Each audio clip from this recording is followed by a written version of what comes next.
Olá a todos, eu sou o Robson e esse é o grupo 2 da matéria Projeto Integrador da Uninove.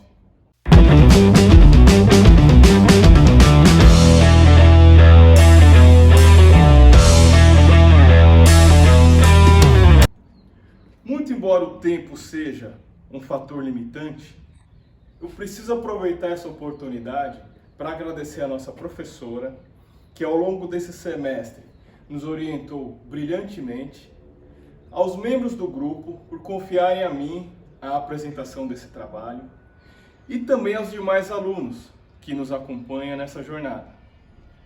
Isto posto, antes de ingressar ao mérito propriamente dito desse trabalho, peço licença para fazer algumas ponderações, para consignar que a espécie humana, ou melhor, a espécie Homo, ela é muito antiga na Terra. Ela tem cerca de 2.500 anos, enquanto a espécie Homo sapiens possui cerca de 300 mil anos. Entendo importante consignar essas datas, pois ao contrário de todas as espécies do planeta, a espécie Homo sapiens se desprendeu de sua evolução biológica e passou a ditar os rumos de sua própria evolução, que passou a ser na área intelectual. Revolução essa que algumas pessoas chamam de revolução cognitiva. Dessa forma, o homem passou a utilizar-se dos materiais naturais que estavam à sua volta para tornar a vida mais cômoda, feliz e confortável.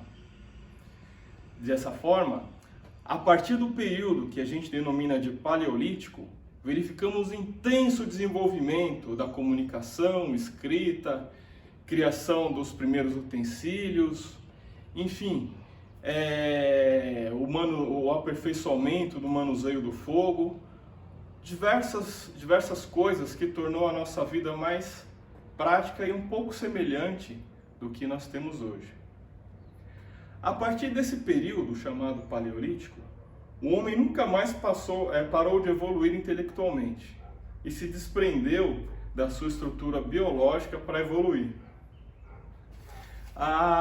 Uma das grandes características do Homo sapiens ao longo dessa jornada é a capacidade de pensar coletivamente, ou seja, unir pessoas que muitas vezes nunca se conheceram em volta de um ideal em comum e a partir desse ideal lutarem lado a lado contra um inimigo, contra animais, por disputa de território ou qualquer outra coisa. Outras espécies humanas e até animais que nós consideramos como irracionais são capazes de se reunir em grupo ou bando, mas apenas o Homo sapiens possui a capacidade de se reunir em cidades, estados e nações e também utilizar a sua engenhosidade para alterar o meio em que vive, a utilizar elementos naturais que estão à sua disposição em determinado momento para criar algo que não existia, criar algo a partir do seu intelecto, fazendo com que essa espécie saísse da condição de meros coletores no meio da cadeia alimentar para o topo da cadeia alimentar, independente da sua constituição biológica.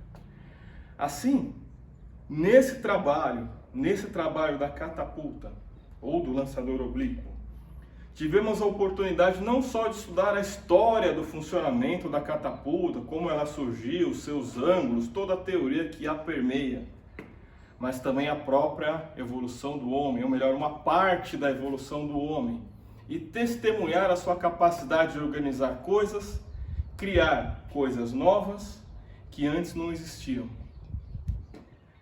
Tivemos a oportunidade de consignar nesse trabalho que as primeiras aparições da catapulta ou lançador oblíquo ocorreram na Grécia, entre 400 e 300 anos antes de Cristo, e foram utilizadas como artilharia em razão da sua alta capacidade de destruição. Assim, dispondo dos recursos tecnológicos de sua época, o homem desenvolveu diversas espécies de catapulta que melhor atendesse às suas necessidades. E nesse trabalho destacamos apenas 3. A catapulta denominada Mangonel ou Manganela, que arremessa projéteis em uma velocidade maior em relação às outras, mas em menor trajetória. A catapulta denominada balista, que ela é capaz de flexibilizar a sua mira e disparar pedras ou dardos e até lanças. E também uma espécie de catapulta denominada trebuchet ou trabuco, que particularmente é a minha preferida, que tem a necessidade do uso de um contrapeso e uma espécie de alavanca, onde esse contrapeso utiliza a gravidade, ao invés da força de torção, para arremessar a alavanca, o braço. Em comum, todas as espécies de catapultas analisadas lançam seus projéteis de forma oblíqua, ou seja, uma trajetória parabólica.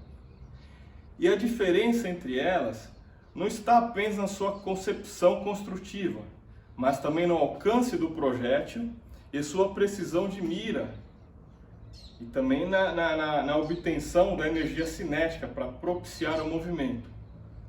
Entretanto, independente do modelo da catapulta, verificamos que o movimento do projétil, em relação ao observador externo, vale destacar, sempre terá uma trajetória parabólica.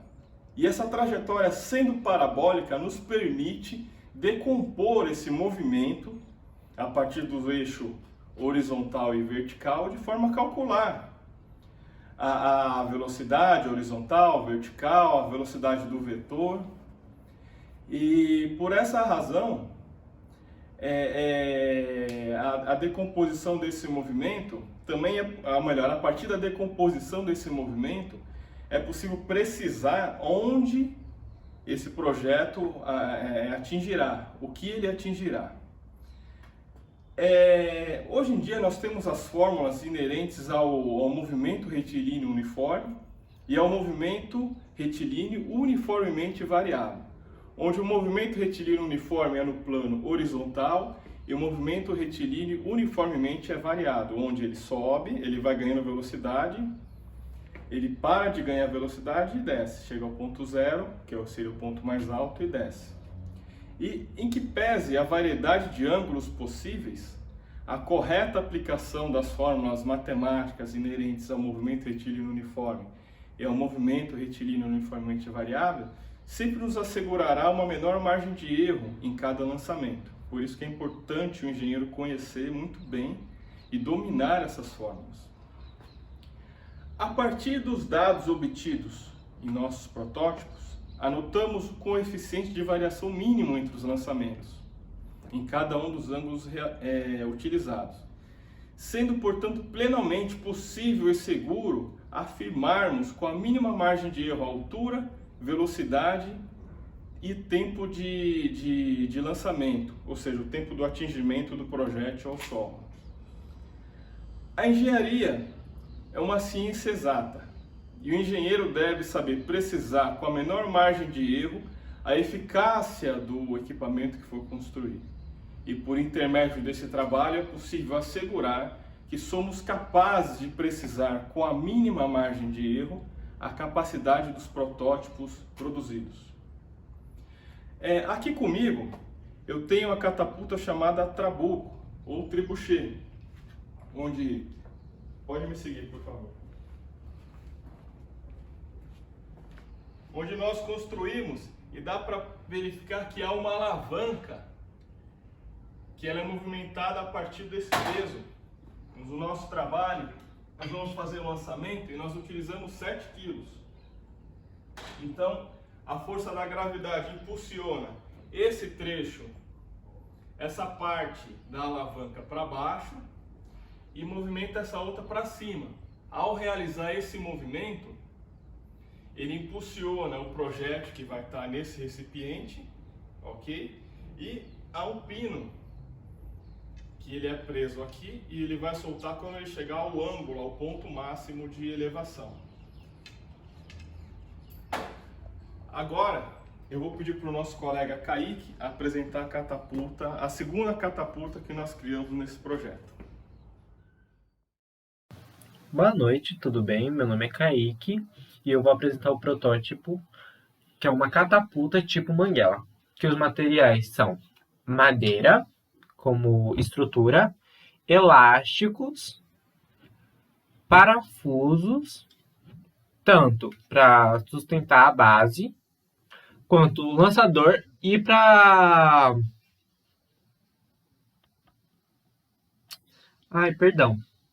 E para definir o ângulo. E uma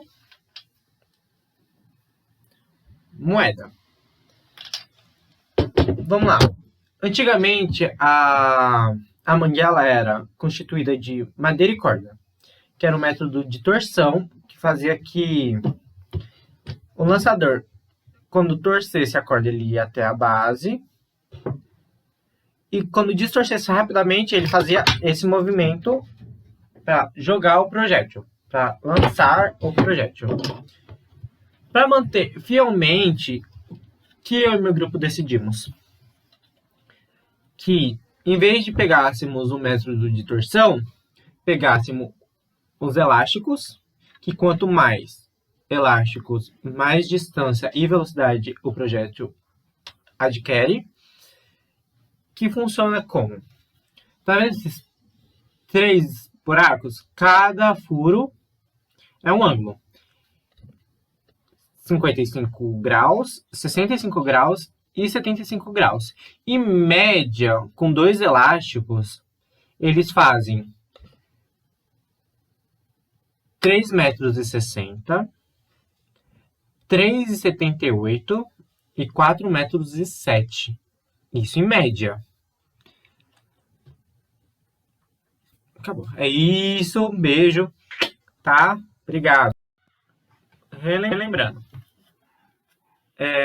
Ao pressionar essa alavanca, o braço do lançador vai soltar, vai bater nesse parafuso e a moeda que está aqui vai ser lançada. Como ele estava no ângulo de 75 graus, ela foi para 4,10 m. Então, é basicamente isso. Obrigado.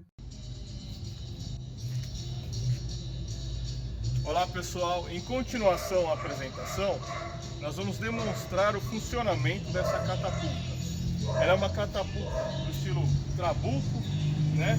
Onde tem um peso aqui que faz um pêndulo de forma que essa alavanca vai impulsionar o projétil. É possível a gente regular o ângulo dela a partir de ajustes nesse eixo, ok? Então, nesse primeiro momento, nós vamos apenas demonstrar o funcionamento. Desde já peço desculpas pelo adiantado da hora, porque nós ficamos praticamente a tarde inteira construindo esse protótipo. Em continuação, vou pedir para o Ezequiel, nosso colega, demonstrar os materiais que foram utilizados para a construção desse protótipo físico. Ezequiel, por favor. Olá pessoal, esse madeiramento aqui eu trouxe da própria construção civil. Essa madeira é cedro, é uma madeira bastante resistente. Usei uma barra, um estirante aqui para usar esse eixo aqui para segurar. Usei um parafuso reforçado, todos os cantos travando ela. Usei um cabo de enxada para fazer a alavanca aqui. E aqui nós desenvolvemos uma prancha. O que é essa prancha? Essa prancha é onde a gente coloca o projeto para jogar. E essa corda aqui, se vocês verem aqui, tem uma angola aqui que vai numa ponta que tem aqui, ó. Ela fica isso. Porque quando ela lança aqui, isso aqui ela solta e onde vai jogar o projétil. Vamos fazer um para vocês verem.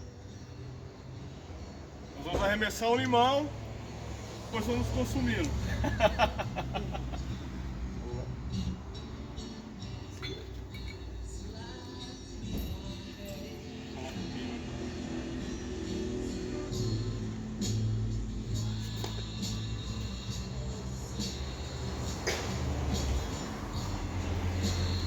Então é isso aí. Pode? Vai lá, Robson. também pra nós. Ficou show de bola.